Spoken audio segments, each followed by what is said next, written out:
Hello friends, good evening. तो जैसा कि आप सभी न्यूज़ में सुन चुके होंगे या देख चुके होंगे कि सेंट्रल गवर्नमेंट अब एक बार और फेज़ 4 का अमलगमेशन करना चाहती है आरआरबी का। तो क्या है ये, क्या इसमें होने वाला है? तो ये बेसिकली समझिए तो वन स्टेट वन आरआरबी का जो सपना था रीजनल रूरल बैंक कर्मियों का, एक तरह से उसी ओर सरकार ने एक कदम बढ़ाया है। वैसे तो अगर बात करें आरआरबीज़ की, तो उनका तो सपना है वन नेशन वन आरआरबी, लेकिन उस ओर एक ये कदम कह सकते हैं वन स्टेट वन आरआरबी। अब इसके क्या क्या फ़ायदे हैं इस पर हम लोग बात करेंगे, लेकिन इस लेटर में क्या लिखा है पहले आप उसको देख लेते हैं। तो सेक्शन 23A जो है आरआरबी एक्ट 1976 का, उसके तहत सेंट्रल गवर्नमेंट ने जब कंसल्टेशन किया नाबार्ड से, कंसर्न स्टेट गवर्नमेंट से और स्पॉन्सर बैंक से, और साथ ही साथ पब्लिक इंटरेस्ट को देखते हुए वह इस जो है रिजल्ट पे पहुंचा है कि एक स्टेट में एक आरआरबी होना चाहिए।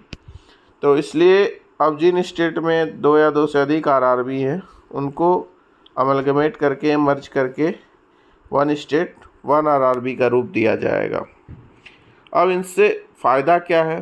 तो जैसा कि आपको पता है कि अगर एक ही स्टेट में 4-5 आरआरबी वर्क कर रहे हैं तो उसमें क्या होता है, सबका हेड ऑफिस अलग अलग है, उनका ओवरहेड एक्सपेंसेस जो है अलग अलग है, उनका टेक्नोलॉजी अलग अलग है, रीच अलग अलग है। तो इस कारण से क्या हो रहा है कि एक्सपेंसेस ज़्यादा हो रहे हैं और उनका रीच जितना होना चाहिए उस हिसाब से है नहीं।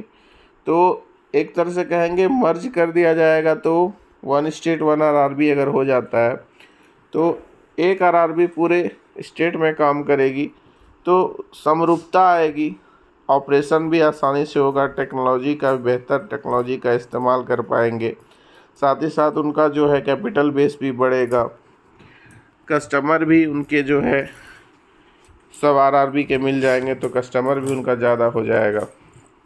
तो आप सभी को पता होगा कि कंसोलिडेशन की प्रक्रिया जो है 2005 से शुरू हुई थी और 3 फेज़ में 196 आरआरबीज़ को मर्ज करके 43 तक लाया गया था 2020-21 में।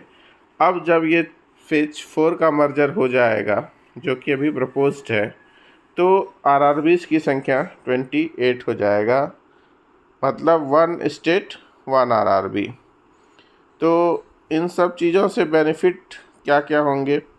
तो पहला तो स्पॉन्सर बैंक इनका एक हो जाएगा, क्योंकि अलग अलग स्टेट में आरआरबीज़ जो अलग अलग हैं तो उनके स्पॉन्सर बैंक भी अलग अलग हैं। तो उसको भी क्या हो जाएगा, वो एक स्पॉन्सर बैंक के जो है अम्ब्रेला में आ जाएगा। साथ ही साथ ये रोड मैप आरआरबी नाबार्ड के द्वारा प्रिपेयर किया गया है ताकि आरआरबी बेहतर ढंग से काम कर सके। अब इस पर जो है स्पॉन्सर बैंक का भी कमेंट मांगा गया है कि वो क्या सोचते हैं, क्या इस बारे में उनका क्या विचार है, ताकि फर्दर जो प्रपोज्ड अमलगमेशन है उसको किया जा सके। अब अमलगमेशन कैसे कैसे होना है? तो जैसे आंध्र प्रदेश में देखिए, आंध्र प्रदेश में आंध्रा प्रगति ग्रामीण बैंक है, चैतन्य गोदावरी ग्रामीण बैंक है, सप्तगिरी ग्रामीण बैंक है और आंध्र प्रदेश ग्रामीण विकास बैंक है, जो कि आंध्र प्रदेश के पार्ट में है, क्योंकि ये इसमें तेलंगाना में भी इसका कुछ हिस्सा गया है। अब देखिए वहाँ पर Canara bank, union bank of India, Indian bank, state bank of India, ये चारों अलग अलग स्पॉन्सर बैंक हैं अलग अलग आरआरबीज़ के। तब उनका प्रपोज स्पॉन्सर बैंक जो है वो केनरा बैंक हो जाएगा। अब ये कैसे मर्ज जो होगा, तो किसके अनुसार मर्ज होगा? तो जो सबसे बड़ी ग्रामीण बैंक है उसी का टेक्नोलॉजी, उसी का स्पॉन्सर बैंक आदि को जो है सभी पर मर्जर के बाद स्पॉन्सर बैंक उनका वही जो ग्रामीण बैंक सबसे बड़ा है उस स्टेट में उसी का हो जाएगा। और उनका नाम जो है, जैसे झारखंड राज्य ग्रामीण बैंक है उसी तरह से बिहार राज्य ग्रामीण बैंक, मतलब उसका नाम का एक पैटर्न है जो कि नीचे बताया गया है, उसके अनुसार हो जाएगा। उसी तरह से बिहार में देखिए तो दक्षिण बिहार ग्रामीण बैंक है और उत्तर बिहार ग्रामीण बैंक है। तो दक्षिण बिहार ग्रामीण बैंक और उत्तर बिहार ग्रामीण बैंक को मर्ज कर दिया जाएगा और उसका sponsor bank Punjab national bank हो जाएगा। तो उसी तरह से अलग अलग स्टेट में जहाँ की 2 या 2 से अधिक आरआरबी हैं उनको मर्ज करके और उनका स्पॉन्सर बैंक भी एक हो जाएगा, ऐसा प्रपोज्ड है इस लेटर में। अब जो है इसमें देखिए गाइडलाइन क्या है अमलगमेशन का। तो ट्रांसफरी आरआरबी, जो आरआरबी लार्जेस्ट बिजनेस वाला है जिसका टोटल डिपॉजिट और एडवांस उस स्टेट के सभी आरआरबी में सबसे अधिक है, तो वही आरआरबी वो मेन होगा। स्पॉन्सर बैंक जो ट्रांसफरी आरआरबी है उसका जो स्पॉन्सर बैंक होगा है वही मूलतः सारे आरआरबीज का स्पॉन्सर बैंक हो जाएगा, अमलगमेटेड आरआरबीज का। अब नाम कैसे होगा, तो स्टेट का नाम होगा, उसके बाद फिर द वर्ड स्टेट और ग्रामीण इन लोकल लैंग्वेज, लोकल लैंग्वेज में स्टेट या ग्रामीण का नाम आएगा, और नेम ऑफ स्टेट होगा, राज्य और राष्ट्र होगा, स्टेट इन लोकल लैंग्वेज और ग्रामीण इन लोकल लैंग्वेज बैंक। जैसे कि बिहार राज्य ग्रामीण बैंक, ऐसे ही हो जाएगा। उत्तर प्रदेश राज्य ग्रामीण बैंक, ऐसे करके जो है नाम जो है वो अमलगमेटेड आरआरबीज का, वन स्टेट वन आरआरबीज का होगा। जैसा कि आप झारखंड में देख सकते हैं, झारखंड राज्य ग्रामीण बैंक है। तो एचओ जो है हेड ऑफिस जो है वो आपका जो ट्रांसफरी आरआरबी है उसके अनुसार हो सकता है, या फिर अगर कोई आरआरबी ट्रांसफरी आरआरबी अगर स्टेट के कैपिटल में काम कर रहा है वहाँ उनका ऑफिस है तो वहाँ भी हो सकता है, या फिर अगर स्टेट गवर्नमेंट नए एचओ इस्टेब्लिश करने के लिए ज़मीन आदि देती है बैंक को तो वो एचओ स्टेट कैपिटल में इस्टेब्लिश कर सकते हैं।